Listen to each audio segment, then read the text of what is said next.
Bankra Chapani gate এলাকায় একটি লোহার কারখানায় আগুন লাগে শুক্রবার রাত্রে। রাত ৯টা নাগাদ আগুন দেখতে পেয়ে ছুটে আসেন এলাকার বাসিন্দারা। কারখানার ভেতরে কয়েকজন শ্রমিক শুয়েছিলেন, অল্পের জন্য রক্ষা পান তারা। স্থানীয়রা খবর দেয় পুলিশ ও দমকলে। দুটি ইঞ্জিন ঘটনাস্থলে এসে আগুন নিয়ন্ত্রণে নিয়ে আসেন। কারখানাটি ভস্মীভূত হয়ে যায়। আগুন লাগার সঠিক কারণ জানা যায়নি, তবে প্রাথমিক অনুমান শর্ট সার্কিট থেকেই এই ঘটনা হয়তো ঘটেছে। কখন লেগেছিল আগুন? আগুন লেগেছে কটায়, 8:30 9টায় হবে।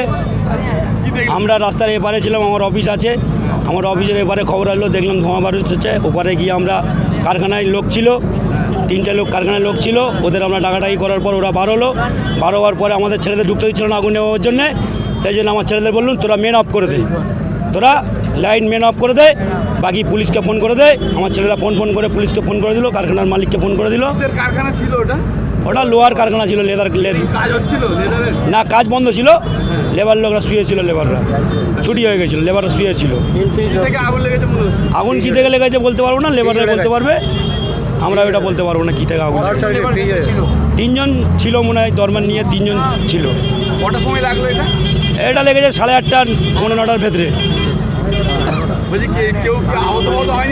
না, কেউ কিছু হয়নি, কারোর কিছু হয়নি। আমাদের ছেলেরা ঢুকতে চেয়েছিল, দরমান ঢুকতে দিইনি। আমার ছেলেদের বললাম যে মেন ফেলে দে, সব মেন ফেলে দিল, নাহলে ট্রান্সমিটার বাস্ট হয়ে যেত। আগুন তো খুব জোরে ছিল, আগুন আস্তে আস্তে বেড়েছে, ফায়ার ব্রিগেড আস্তে আস্তে। আমরা ধোঁয়া উঠছে তো, এখন ধোঁয়া উঠছে, ফায়ার ব্রিগেড আছে, নেওয়ানো হচ্ছে, পুলিশ প্রশাসন আছে, সব আমাদের সব এরা এসে গেছে। হ্যাঁ, ঠিক ফায়ার ব্রিগেড ঠিক সময়ই এসছে, রাস্তা জাম ঠিক সময় দিয়ে ফায়ার ব্রিগেড এসছে। আমরা সব বলে নিয়ে এসেছি, ফায়ার ব্রিগেড ঠিক সময় এসছে, পুলিশ এসে গেছে, সবই ঠিক সময় এসে গেছে। আমার নাম শেখ আনোয়ার হোসেন। বাঁকড়া থেকে সঞ্জয় যাদবের রিপোর্ট, 99 নিউজ বাংলা।